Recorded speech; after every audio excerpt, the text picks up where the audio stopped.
Hello everyone. Thank you so much for joining us today. My name is Nidhi Sheth and I'm a PhD student from Rutgers University.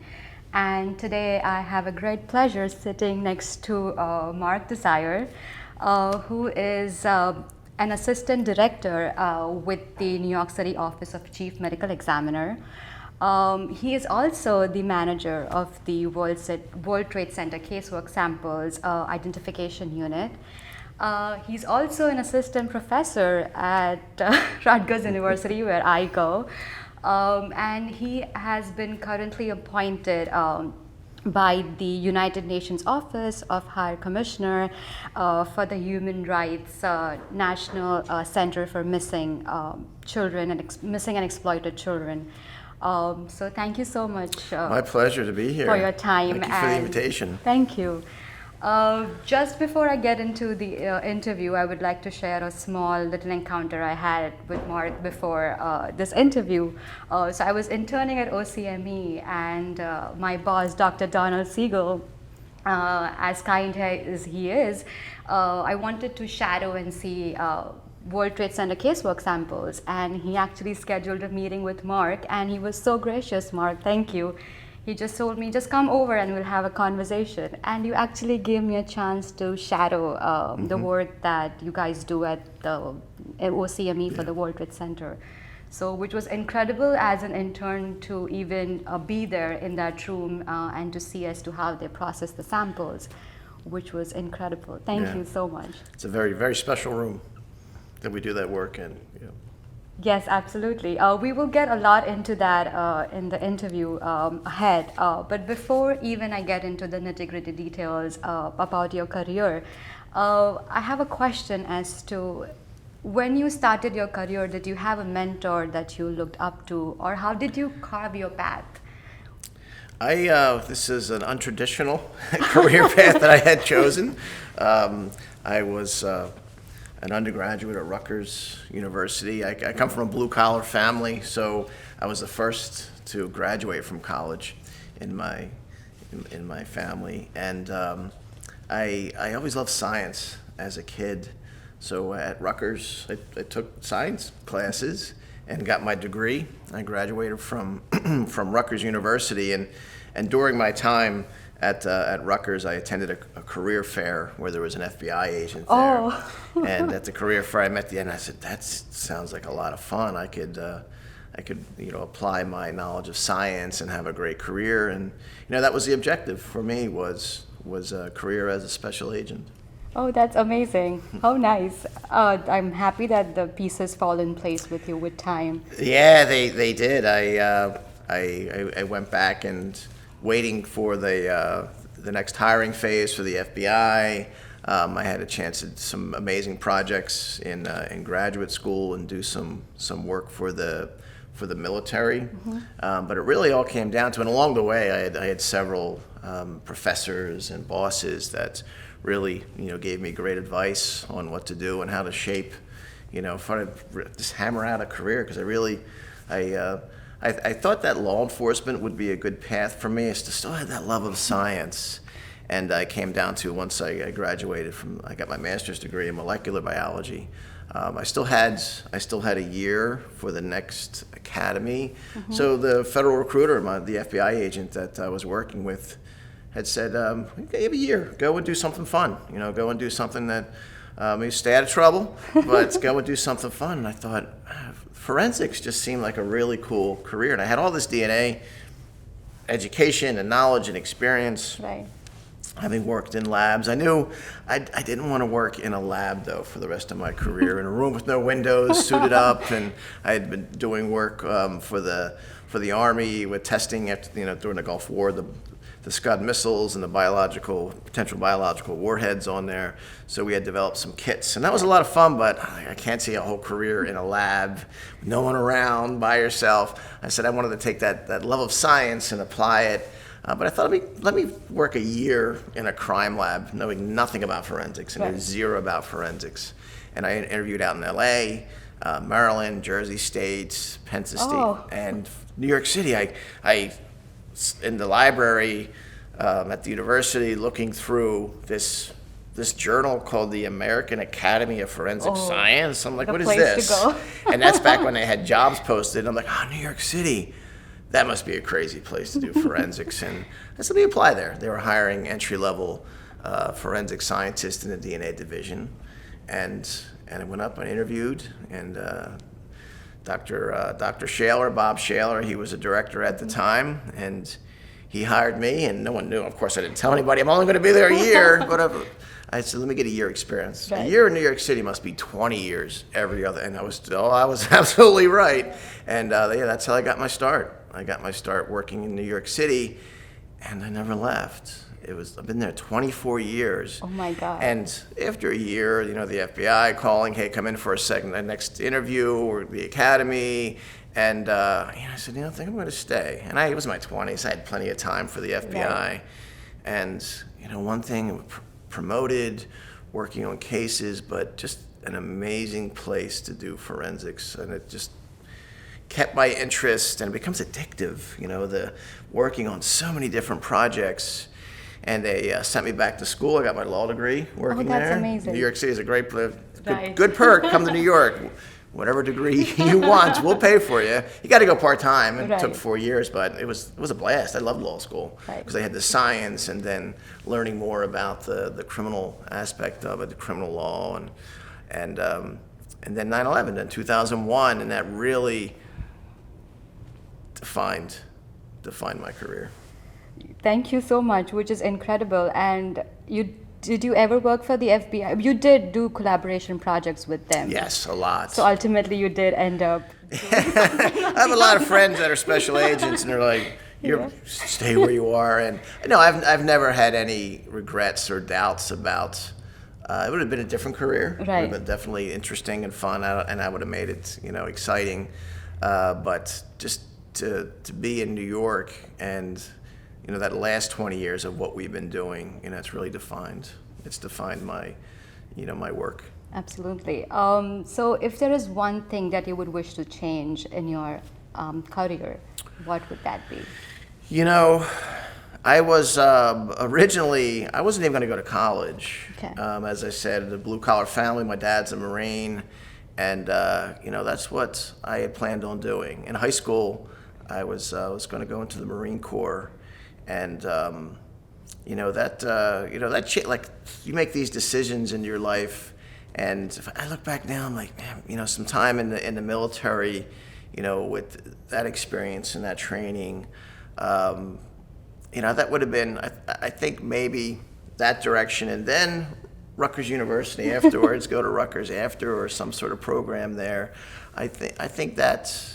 Although I know myself, I would have been career military. I think I probably would have stayed in the military. Yeah, I would have stayed in the military and not gone on to forensics or New York City. So these last second, these just things happen, and I don't know if it's destiny or for a reason, but you make the most of it, and you just keep moving forward. You keep pushing forward. You never give up. You just keep pursuing.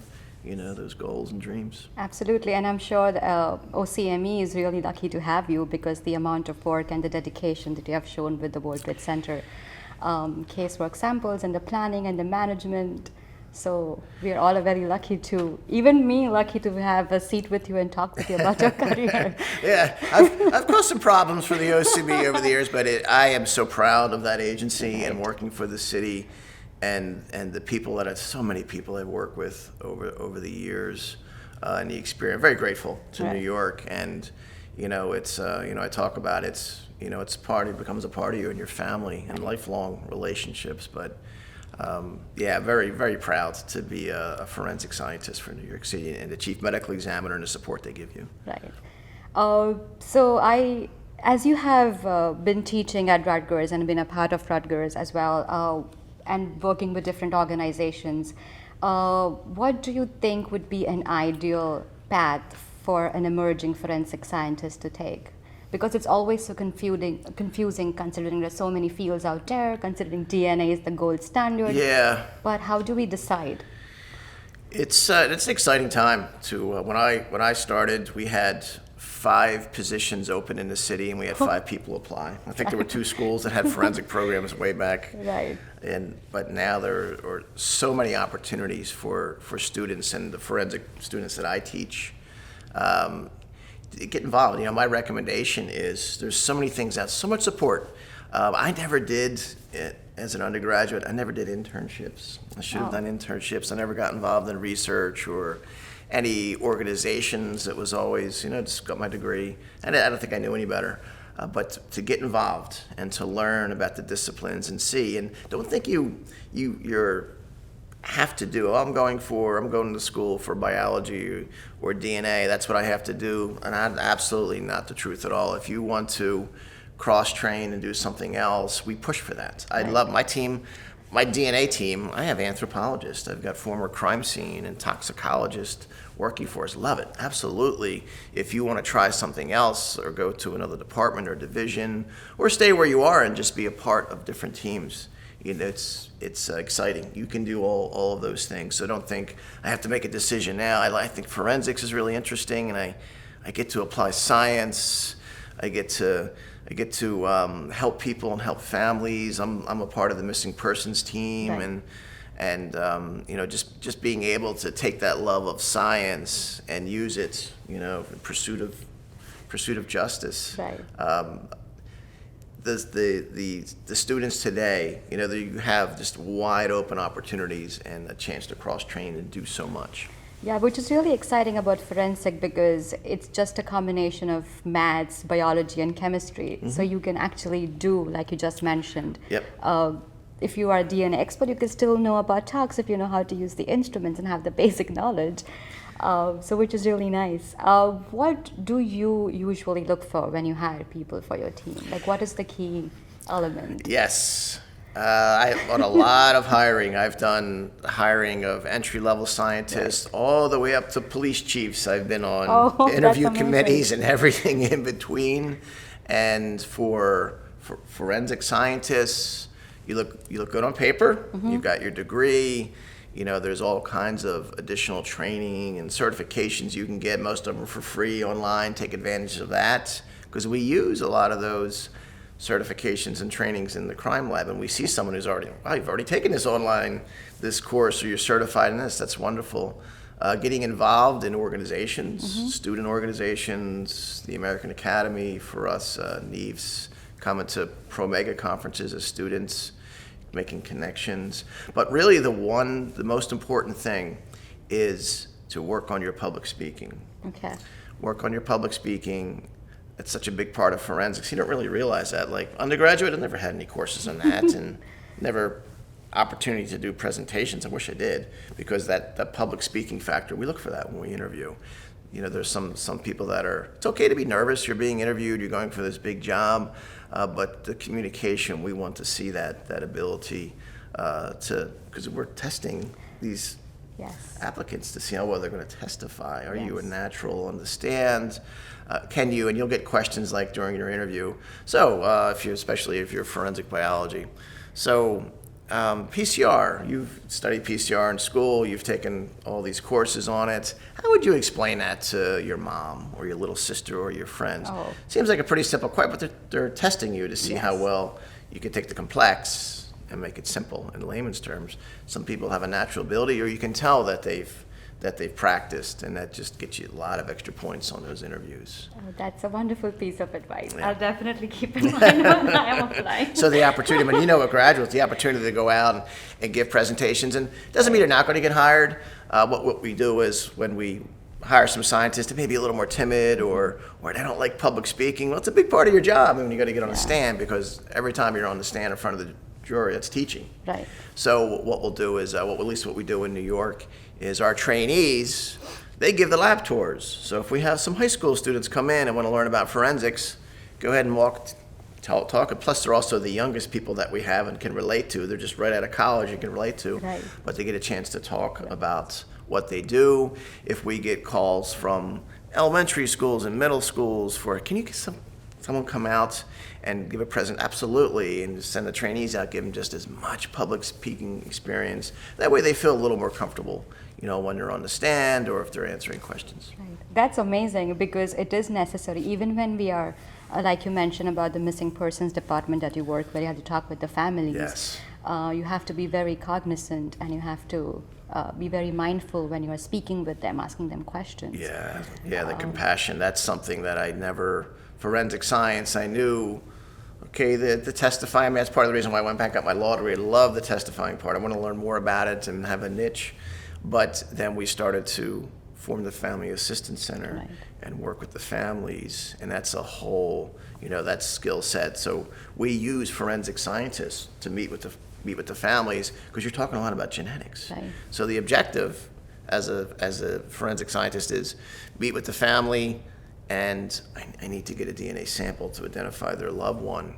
So kinship and relationships, right, and DNA, it's very important to be able to understand, because to hold up an identification because of you got the relationship wrong or paper, that's a travesty. Yes. You're not returning this loved one to their family as quick as you can. So to have that DNA side of it, but also that compassion and that kind of work in a crime lab for a forensic scientist, strictly volunteer. It's okay, simply, if you go to work, it's going to be opportunity to be on all kinds of teams and something like that, to work with families. Maybe you have like a passion, you've always wanted to do that, or maybe you have other training or education. That's something that you can do once you're hired as a forensic scientist. Okay, that's really good to know. So as you have been involved in a lot of strategic planning for World Trade Center casework for missing persons department, if someone were to head or start a department related to something like this, what do you think would be the most vital tool required? Most vital thing when you're putting together a mass fatality team is communication. You aren't going into it alone. We're a small agency for New York City. We're 800. My office is 800, which sounds, that's a lot, but when you talk about 35,000 police officers in the NYPD, yeah, and 25,000 firefighters, FDNY. So we're the largest medical examiner in North America, but we're the smallest agency in the city. We can handle a lot by ourselves, but a mass fatality, you're not going to, the very definition of it is you need help, mass right, fatality. So you need to turn to your allies. You need to turn to those other divisions, and communication is key. Communication, what I call FaceTime with them. So we practice with all the other aides, not just New York City, it's a state, it's the FBI, it's the military. Nonprofit organizations are so important. I mean, I would never go into a mass fatality event without the Red Cross, without the chaplaincy and all these other private government and nonprofits working together. It wasn't always like that. During 9/11, it was very chaotic, and we got hit hard by 9/11, but we've learned over the 20 years, and it's a whole separate sort of working environment now. Right. So considering that it is so difficult, like communication-wise, and you have worked with several countries as well, helping them with their management and planning for the strategies for any mass disasters. Have you faced any resistance from different departments, and how did you tackle that when you are in that situation to get things done? We've, most of the work with foreign countries, when something big and bad happens worldwide, you can count New York City is going to get a phone call. Okay. I get a phone call, this plane went down, the tsunami, an earthquake, a terrorist attack. People need to be identified, mass fatality management. We do get a call. I would love to be able to do the work for them, but we Yes. can't. I can't do the DNA work for you, but we can train you. We can give you protocol. You can come to us. We can send people to you to consult, and we've done that a lot. So it's always been like a humanitarian effort, and we've helped dozens of countries over the years. Shared not just DNA protocol, right, but managing a mass fatality and the computer programs you're going to need, and we've developed in data banking and chain of command and all of that structure. everything you need. Here it is, free of charge. The only thing I ask is if you think of a way to make it better, just send me an email, please. Right. And I'll apply it to what we know here. But the really, I think the only time it was kind of different was when the United Nations recruited me and brought me down to Mexico to help work with the families of that were victims that were killed by the drug cartels. And that was a little eye-opening for me because we weren't working with the government. We were in a room with the United Nations, and they started off with, we don't trust the government. And I'm from government, and I'm like, I thought I was going to be working with the Mexican government. I'm like, this is eye-opening for me. So the experience was amazing to work, and that still continues today. Okay, that's incredible how much work you do, honestly. How do you manage your time? And because as a PhD student, we get so overwhelmed how to manage, and we get tired and kind of want to give up. How do you, where is your passion coming from? Time management is key, and probably, and I tell my students, the busiest, most stressful time of your career, your life, is college, is undergraduate, because you've got courses and projects and deadlines, and you have support, you have professors, but I have teams and I recruit the top people. So I surround myself with folks that are much brighter and more knowledgeable and younger and more energetic than I am. When I was working and going to law school at night, I would get out 9:30 at night out of class, and I would get a phone call, there's a crime scene to go to, let's do it. And I would get home like 3 o'clock that morning and ready. So yeah, I'm not doing that so much today. I have people that are like, just would like tear that up and take advantage of that. And it's great that they do. I see that. I see, hey, you do that and you really, build your career off of that. And one thing just leads to another. So much has come from 9/11 that we've been able to build off of and improve and work all around the world. It's just been an amazing journey. Right. Coming to 9/11, it has been 20 years since 2000 attacks, and I know you spoke a great deal about it yesterday as to how you were at the scene and how you went back and helped working with the casework samples. What was one thing that was really eye-opening for you in that moment? It was, we were overwhelmed. Right. We had manuals and mass fatality. Here's what you should do during an event like this. But it was chaos. The amount of samples, and I say that next morning, I had been injured the morning of, and there was just a sense of, we feel like we can make a difference. And we were back at work, and because I was injured, I was on crutches. I wasn't going to work at Ground Zero. I wasn't going to work the pile. I couldn't work in the morgue like a lot of my fellow forensic scientists because the DNA part of it, hadn't even started yet. It was just 22,000 remains were coming to us. So I got assigned. That was a big turning point in my career. Being injured, not being able to work at normal locations I should be. I'm going to work with the families and reference sample something new. The DNA part of it I understood, and collecting reference toothbrushes and razors and samples from moms and dads. But that point there, I think because of that injury and keeping me from doing my other duties, and building off of that, say, okay, this is what I'm assigned to. I'm going to do the best possible job in complete, overwhelming 17,000 reference samples. And how do we manage? I mean, New York City, we always brag, we're the biggest and the baddest, the largest lab in the United States. But even we were overwhelmed. And I remember you talked about the different phases when you were working with the fragments that you collected from the crimes, like from the scene. And depending on the technology that was available now, you try to keep updating.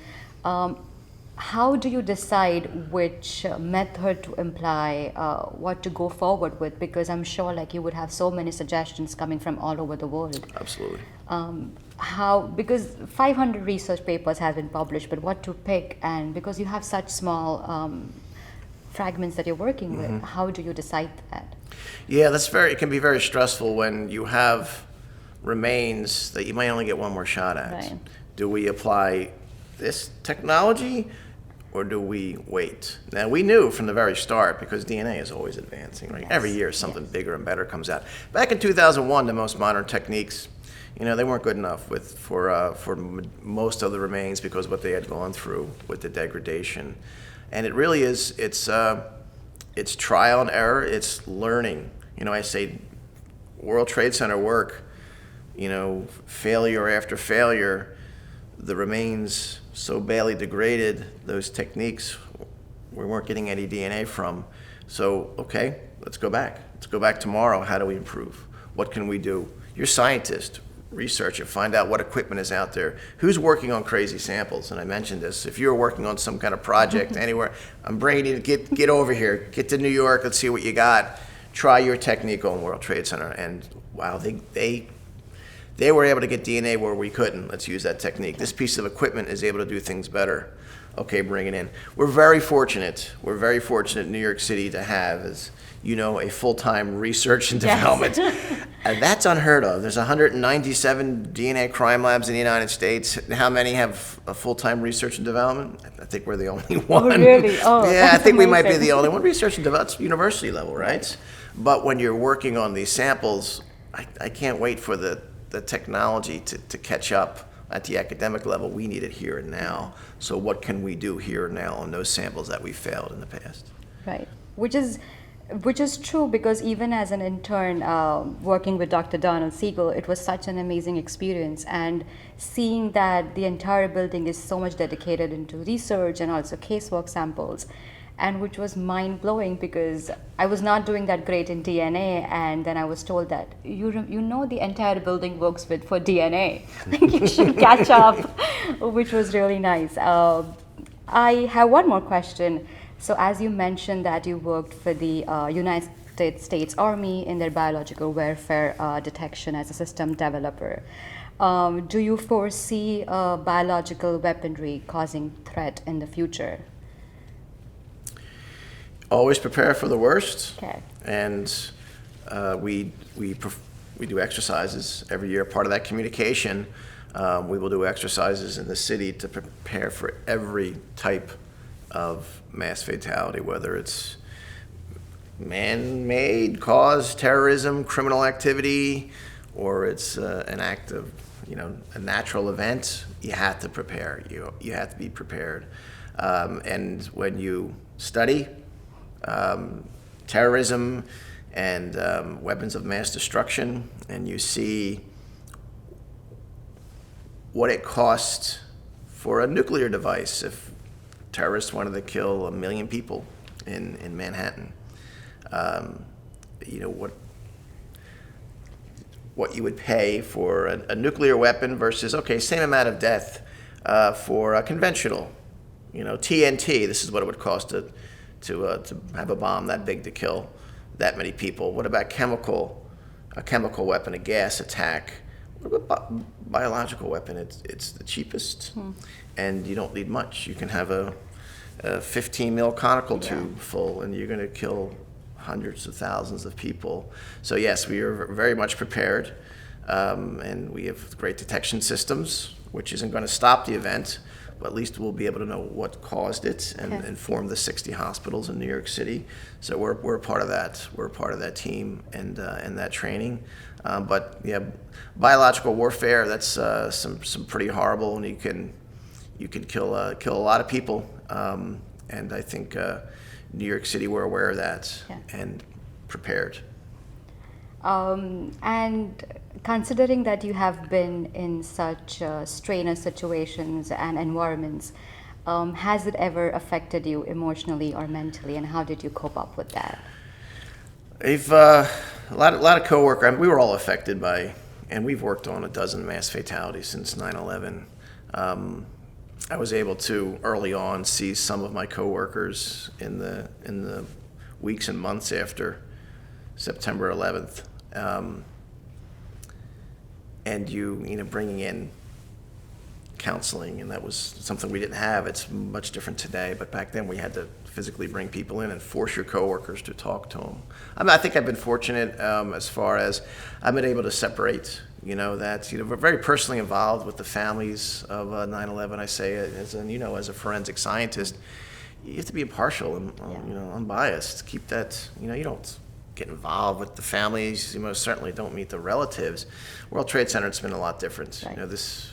We had the anniversary and meet with the families, and there's hugging and crying and talking about new technology and how we're continuing, not giving up, searching, generating DNA profiles. But I've definitely have a good support, a great family.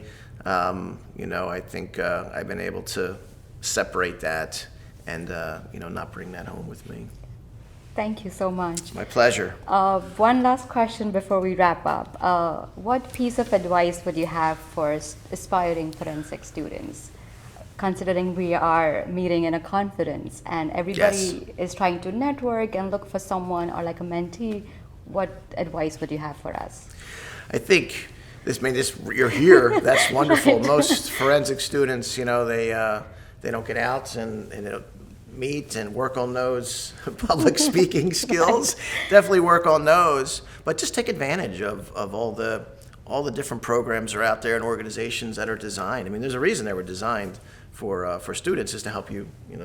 Part of my job as a professor, and I tell my students this, is teach you the stuff, sure, teach you the modern techniques and what you need to be successful, but also help you get hired. Nothing makes me happier than at court or a crime scene or someplace, and hey, professor, the 2,000 plus students I've had at Rutgers, and I'm like, oh, no way. You're like, wow, you're a detective now, you're a prosecutor. Hopefully one day, my boss will be a former student of mine. That would be wonderful. But it's just, you get involved. Okay. Absolutely, get involved. Just do what I didn't do when I was an undergraduate or a graduate student. Just get my degree, I got my piece of paper, but there's so much more to make yourself marketable, to give you that, that extra, because it is very competitive. There's a lot of schools out there, and you might not, maybe, okay, I wasn't able to get hired in forensics. Well, any kind of science experience, and if you work in the science field, and do a year in the science field, if the crime lab you want to go to isn't hiring, and then when you go to apply, you have a year of the experience is all the same. It doesn't have to be forensic experience. You're probably going to come in as a higher level if you have work in a research capacity, or can be anywhere. Probably half of the scientists in my division were previously working outside of, not in science, but not in forensics, either doing research. Yeah. Well, that's incredible. Thank you so much once again for your time. It was such a pleasure to sit with you and learn so much about the field and also World Trade Center casework samples and your career. And thank you for your time, No, sir. I appreciate it. Thank you for the invitation. Thank you.